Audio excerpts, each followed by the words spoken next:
All right, it's Monday, like I always say. 11 o'clock, a new episode of the Chazz Palminteri Show. Welcome, everyone. Don't forget, hit that subscribe button, hit the like button. You want to comment, send your questions into Neighborhood Logic. You have a loved one you want remembered, I'll be more than happy to say it. And, you know, sometimes you just want to have that feeling about you, mention someone who you love that passed on, and it just keeps their life, keeps their name alive forever. If you want to come and see my show, go to ChazzPalminteri.net. I am going to be on March 3rd. I will be at the Empire Theater in San Antonio, Texas. April 1st, I'm going to be in Atlantic City at the Oceans Casino in the Ovation Room. Get your tickets now. I'm going to be back at the Paramount Theater June. What is the date on that, John? You know the date on that? It's not on the site yet, but the next show after that one is April 23rd in Englewood, New Jersey. That's right, April 23rd, Englewood, New Jersey. And what's after that? Then we have June 4th, which is Ridgefield, Connecticut. And June 4th, Ridgefield, Connecticut. That's right. My mind just went blank. So go to ChazzPalminteri.net, get the tickets because we sell out really fast, and it's a great show. This is the show that started it all before the movie, before the musical. It's pretty amazing. I mean, I've been doing the show for 34 years. This is our 30th anniversary of the movie. So I have a big surprise coming up, which I won't mention. But send me your questions to Neighborhood Logic. Don't forget the girls will be with me again in a couple of weeks. Tara and Catherine. And everybody loves the girls. They all love the girls, John. Some of the best episodes. Some of the best episodes. They keep getting offers for boyfriends. Look, let's get it straight here. Tara is married. That's it. Over. Now, Catherine's single, but she's very, very picky. Catherine is very picky. So, but I'll leave that up to her. They'll be coming up soon. So let's get to the Neighborhood Logic questions. It's Neighborhood Logic time. Okay, this is Marco Scaglione. Yeah, question. Hey, Chazz, I'm 20. I'm in a new relationship for a little more than a year. We talk all the time. We talk about drugs, and I am totally against every drug, he says. So she tells me she has a thing, and she wants to try cocaine, and I was very pissed because I tried talking her out of it, but she said the more I tell her not to do it, the more she's going to do it. What should I do, Chazz? Well, wow. Look, drugs are never a good thing. You know what I say about drugs? For those of you, look, I tried drugs. Look, I did drugs. What can I say? When I was in my 19, 20 years old, I tried drugs. I tried cocaine and all that shit, and LSD and everything. Those are my days back in the 60s, But drugs are 99-0. They win all the time. You want to fight drugs? 99-0. They never lose. That's all I can say. But here's what I got to say to you, Marco. She wants to try cocaine. Let her try it. What are you going to do? You can't stop her. She's a big girl. She's probably your age. Let her try it. Sometimes people, they try it a few times, and they realize, you know what? No, this is not for me. And if she finds that she really likes it, and then you have to make a decision. But to tell her she can't do it, you sound like her father. And she's going to do it. There's nothing you could do to stop her. So let her do it. Give her enough rope, and if she hangs herself, you move on. That's it. That's my answer to that. What do you think, John? That's I don't know what else to say. Yeah, it's a good place a good way to say it, because I think Joey Diaz was saying it too. When you tell somebody not to do something, they always do everything but that one thing that you tell them not to do. Or they do you tell them not to do something. Right. And that's the thing that they want to do. That's what he was saying. Right. Yeah, I agree. You tell somebody not to do it, they're going to do it. So I think let her do it, Marco, and see what happens. What can I say? That's the best answer I can give you. That's the best answer anybody can give you. I mean, when I did my thing with drugs, nobody could tell me not to do it. Nobody. When I was doing it, I thought I was cool. I was in a band. And then finally one day I got up. I don't know what happened. I think I was tripping at that time. I think I took LSD, if I'm not mistaken. And, I was in my early 20s, and I looked in the mirror and my face started falling off. I don't know. The LSD back then, John, was really strong. It's scary. Scary. So the thing I don't like about drugs, especially LSD, do you imagine that if you get high, you're going to be high for like 8 to 12 hours? That's a long time. So when you took LSD back then, you had to say, well, what am I doing for the next 8 hours or 12 hours?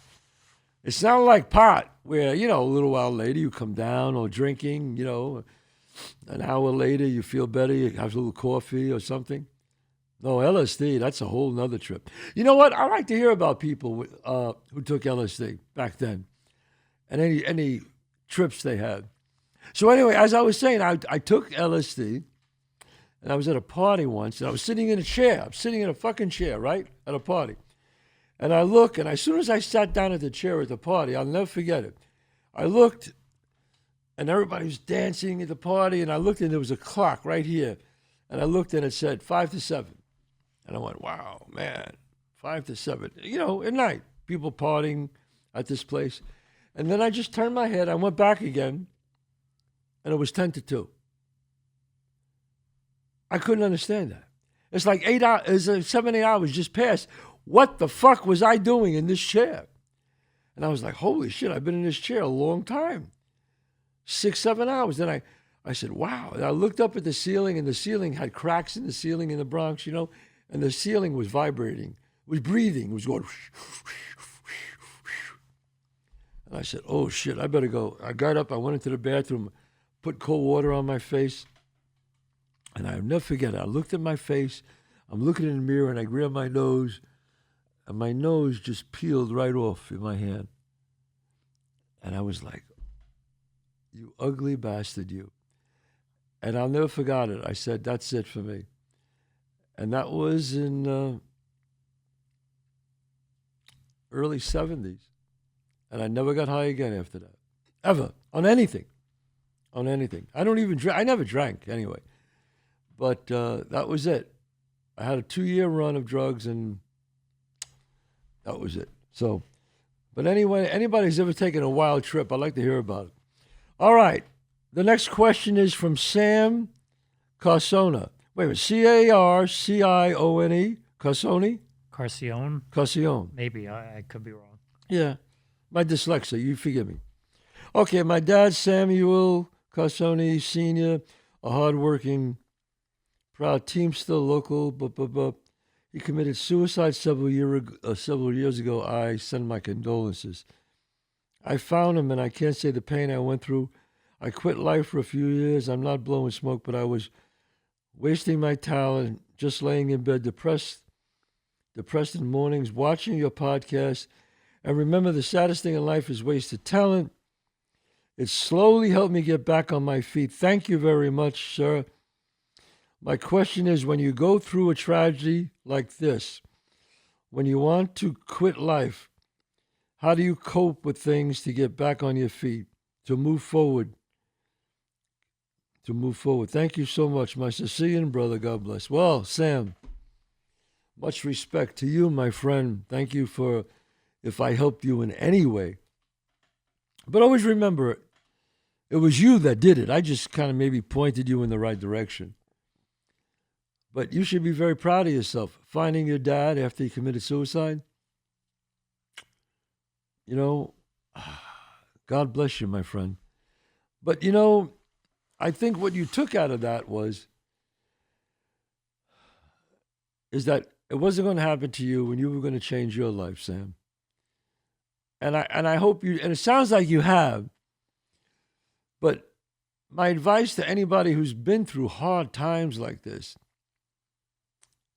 and I've been through hard times, but never something like this. I mean, this is tragic. But the idea is to to make up your mind, to make your decision that you could help other people, try to talk to other people, look for a cause like suicide and try to help other people with that. Because you can speak from firsthand knowledge what you went through, the pain you went through. You know, I always found that I always would get upset with people who committed suicide. I know that sounds dumb or something, but I think it's a selfish act because they're gone. And you're not in pain no more, but you leave everybody else in pain. I can never understand how a parent could commit suicide knowing they have children. But I remember saying that to a doctor once, and he explained it to me. He said, Chazz, it's not their fault. They're not mentally right. And I kind of understood what he said there. And I said, yeah, maybe I'm being a little tough on these people. And he agreed. Yeah, you know, I say that it's selfish, but obviously they're not right in the head. And the pain they must be going through, to choose that over that, wow. I mean, they say when they speak to people who try to commit suicide, who lived through it, like the people who jumped off, some people who jumped off the Golden Gate Bridge. And as soon as they let go of the bridge, they knew it was a mistake. And they wished they could stop it. And they lived, and none of them ever tried it again. They just turned their life around, you know? So I guess sometimes you do get a second chance. And if you have a parent or someone close to you that, you know, did commit suicide, my heart goes out to you, but you have your choice and the best of your ability to live your life. Don't let that define you or your family. They were mentally disturbed, but now it's your time to make it right. Got to make it right. I think going to your point, I mean, I think it's important to take this lesson and help other people. Yeah. Yeah. That's why a lot of people who have children are abducted, they lose a child, they join groups with other children like that, you know, with people, parents like that.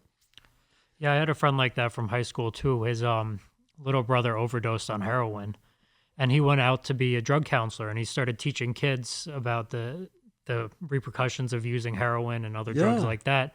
And he's making an impact on so many people's lives after this tragic event. Oh, absolutely. If you go to centers for drugs, all the counselors there are ex-drug addicts, every one of them. Because at least they could talk to you.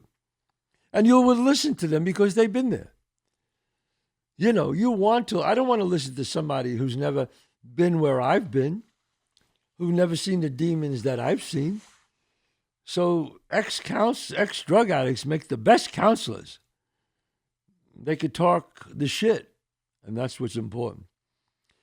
All right, what's our next? Our next one is to John Conover, Conover, Conover. Shout out to Sonny. A Bronx Tale in reverse, sort of, he says.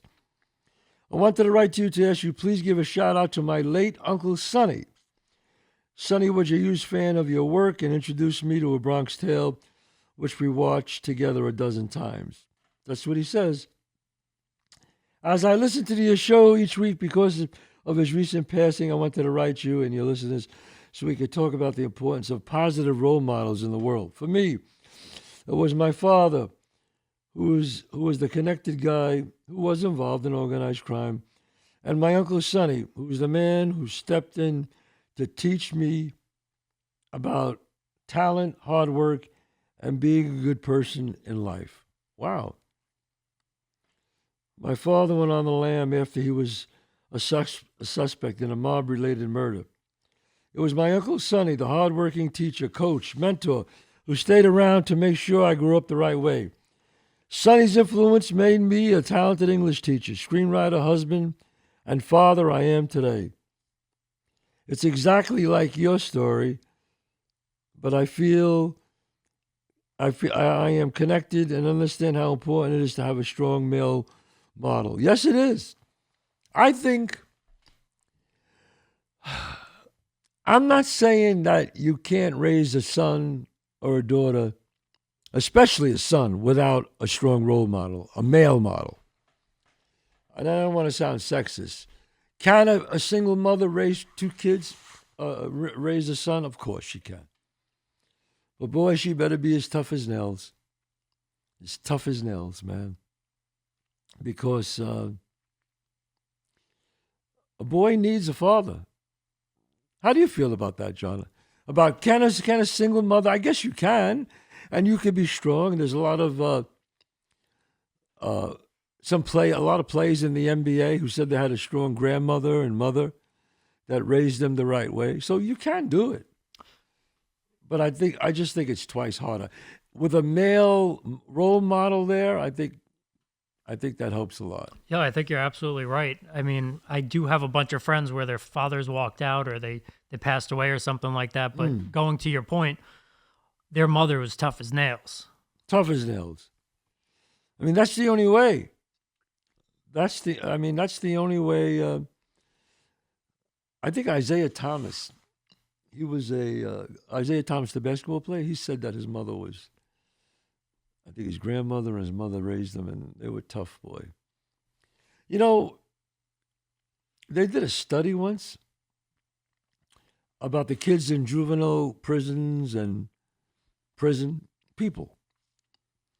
And I think 75% of them grew up in a single parent household.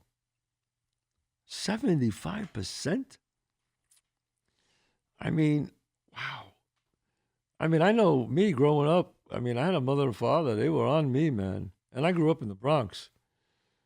My ass had to get upstairs at a certain time. I had to be home, man. And my friends who stayed out late, 11, 12, 1 o'clock in the morning, they got in trouble. And I was pissed that I had to come home. I felt like a baby.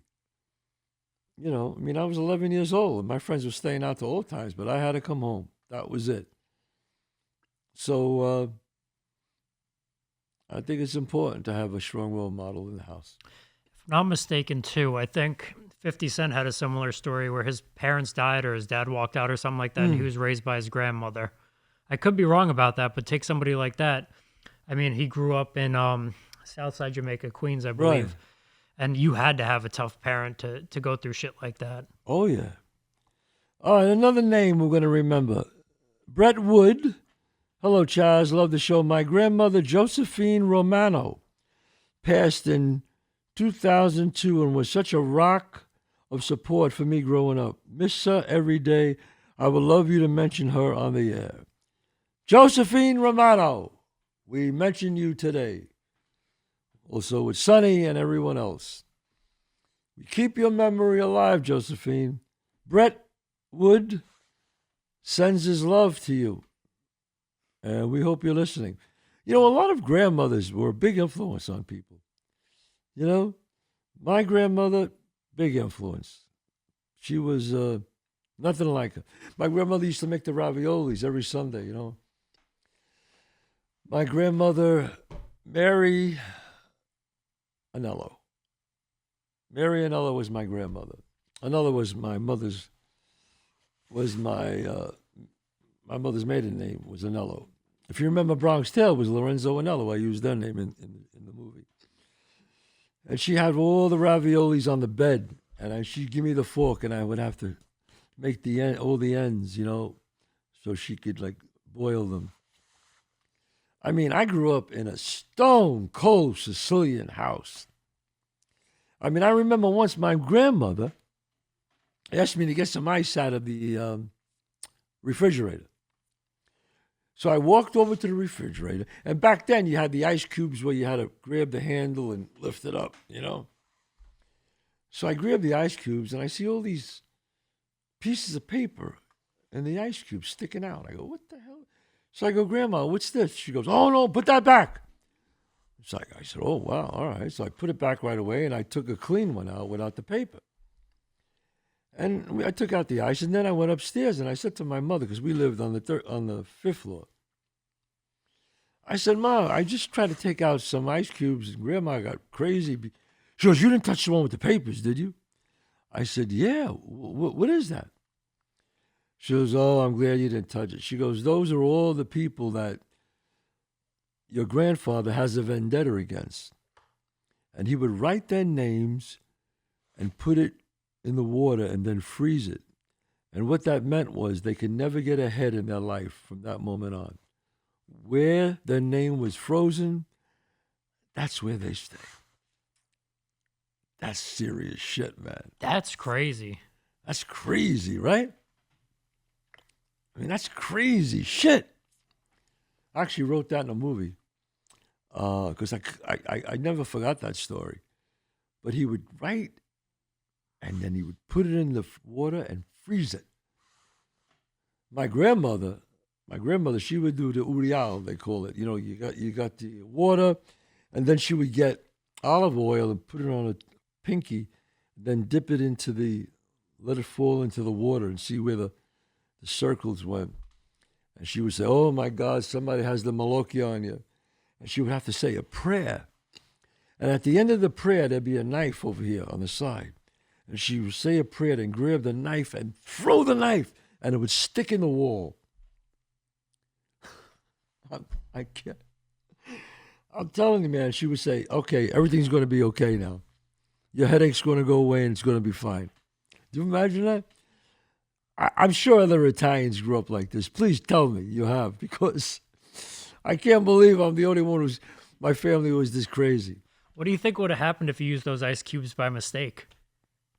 Well, he would have been pissed because I would have broken the thing and then we had to freeze him again. Or he would have been pissed, yeah. But, yeah, my grandfather, if he had a vendetta against you, he had vendettas against people in Sicily when he was here for 30 years. He talked about them over there, and he's yelling at my grandmother like it just happened. That piece, what do you say? That sciad. Oh, my God, he was... I feel like once you cross them, there's no coming back. There's no coming back, no. And my grandfather, my other, who I'm named after, Colodro, my grandfather, he was another one. Same thing, man. Same thing, my grandmother on my father's side. Bofante, that was their last name, was Bofante. The Bofantes, tough. Sicilian, man. Wow. Well.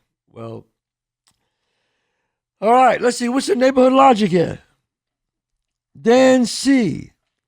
He's talking about old school, Dan C. I just started to follow you on Instagram and saw your never forgotten post looking for old school family members. Well, what is he saying? The three men attached in the photo were old school. My grandfather, Bernardo, in the middle, my father, Sal, on the right, and my uncle Jack on the left. Oh. Well, we send out to them. All right, we send out to these guys. There is one moment in my life, these three great men, old school. They old school, this guy. Wow. I would learn the butcher shop. I would learn how the butcher shop helped families through the Depression when chopped meat was 25 cents a pound. Wow. And my grandfather would let them pay a nickel a week. Wow. Those are good people. Well, I have to say, I even try to keep their memories alive in my screenplay. Oh, he's throwing a pitch in there. My screenplay, The Last Butcher Boy. Well, God bless The Last Butcher Boy. Dan C., old school. Sounds like a great story. And I wish you much success with that screenplay, my friend. Let's see what else we got here. Arlene Nilsson. Let's see what you got, Arlene. Any plans of having the play come back to California? I watched it in April of 2022 and loved it. Can't wait to take my siblings to the play. I don't see any California shows on your website. Well, I don't have any California shows on my website yet, but I plan on going back there to. I did a show in Newport. I think it was Newport in California, Newport Beach, and it was great. I loved it. But I will be back there. I promise, Arlene. I feel like you do very well in California, especially the LA area. Yes, I think so. What is this? This is from PCO Junior CPA. I enjoyed your program, Mr. Palminteri. How to be old school. Oh, that's right. He said the Chazz Palminteri Show, episode 93. As indicated, please include my parents, Paul C. Addo, A-D-D-O. How do you pronounce that? Addo? Addo, something like that. Paul Addo Sr., Genevieve Otto in your memorial list. Both dad and mom were from Brooklyn. Their parents from Sicily and Naples, respectively. That's thank you from Paul Otto. Wow. All right, Paul. We send out our love to your parents there. Keep their name alive and say a prayer for them because I'm sure they're listening to you, bro. Oh, let's see. Who's this? Horace O. Portras, Porras. Let's see. We were just in the West Coast for the holidays and went to say hello to someone who knew you quite well who sends his regards. Oh, Joe Cortez. Joe Cortez, the Hall of Fame boxing referee. Joe Cortez, one of the great referees of all time. God knows how many championship fights he did. You know, I got to get Joe Cortez on this podcast. Joe, if you're listening, you're ever in New York, I'd love to have you on the podcast. We could talk boxing. I'm a big boxing fan. My father was a big boxing fan. We both are. I'd love to get you on the show, Joe Cortez. Anybody out there who has a connection with Joe, please tell him. Send me an email at chazzpalminterishow@gmail.com. Okay. Wow. Joe lives in Las Vegas. Okay. Wow. Oh, wait a minute. He gives me his number. All right, Joe, I will contact you. Wow, that's fantastic. Okay. I love it. Love it, love it, love it. All right, who else here? Oh, here we go. Andrew Fishman. Let's see. Andrew Fishman says, I'm a big fan of yours, Mr. Palminteri. Neighborhood Logic question. I need advice on what tools to use when dealing with rejection, whether it be from a woman or an audition. How to build a thicker skin and bounce back. Thanks for your feedback. Now, let's see. I mean, Andrew, the way you deal with rejection is that as soon as you get rejected, it's to try not to think about it anymore. You got to move on. You got rejected. I've been rejected a lot. When I starting out in the business, oh my God. I was Italian. I was too tall. I was too this. I was too ethnic. I was too dark. I was too light. God knows what I was. Everybody gets rejected, especially if you want to be an actor, you got to get rejected. You think every audition you go on, you get, Andrew? Nine out of 10 of them you don't get. It's normal to get rejected. Look at it that way. Now, rejected by a woman, we all get rejected by a woman. Everyone, at one time or another, sure. Whatever, the woman just, you're not her type, right? Or she's dating someone at the time and she's in love with someone. Maybe she just doesn't feel like going out with you. I mean, that's fine. So you just say, okay, and you move on to the next girl. Just because you get rejected by one girl doesn't mean you're going to. Now, if you start getting rejected a lot, then maybe you got to look at your approach a little bit when it comes to women. Am I saying the right thing? Am I saying the wrong thing? Do I look nice? Is my hygiene good? Do I dress nice? Do I come across like a gentleman? I mean, give yourself a good assessment. Look at yourself. If you can't really get a date, you know, um, you know, I think there's always someone for you, no matter who you are. You don't have to be the best looking person in the world, whether you're a man or a woman, got a good personality or a good conversationalist. You can always find someone that you can go out to dinner with and see how it goes from there. But just because you get rejected by a woman once or twice, it's hard for me. I've never been rejected by a woman. No, I'm just kidding. I'm just kidding. Of course I have. And it's not fun, but you just say, all right, well, why would you want to be with someone who doesn't want to be with you? Think about that. I could never understand that. When I got older, I understood it. Like I know guys that girlfriends broke up with them and they're crying and every day tries to call her. I said, listen to me. Do you have any self-respect, any self-worth? Why would you want to be with someone who doesn't want to be with you? Why? It's her loss. It's her loss. That's how I look at it. Okay, now if you're fucked up, and that's why she doesn't want to be with you, then you got to try to make amends. But that's hard sometimes. Because once the trust is broken, oh boy, it takes a long time to get it back, bro. A long time. So I think in terms of career, and I think you can relate with this more than anybody else, it's persistence. Because without persistence, A Bronx Tale would have never been made. yeah, A Bronx Tale would have never happened without persistence. Let's even go back farther. Let's go back to my grandfather, Calogero, who was 13, 14 years old. He wanted to make it. He got on a ship. I mean, come on. I mean, coming here, living a life, no money, working, raising a family. Then my mother and father in the Bronx then raised me. Now, if he doesn't make that trip, if my grandfather doesn't come here, John, I'm not here. A Bronx Tale is not here.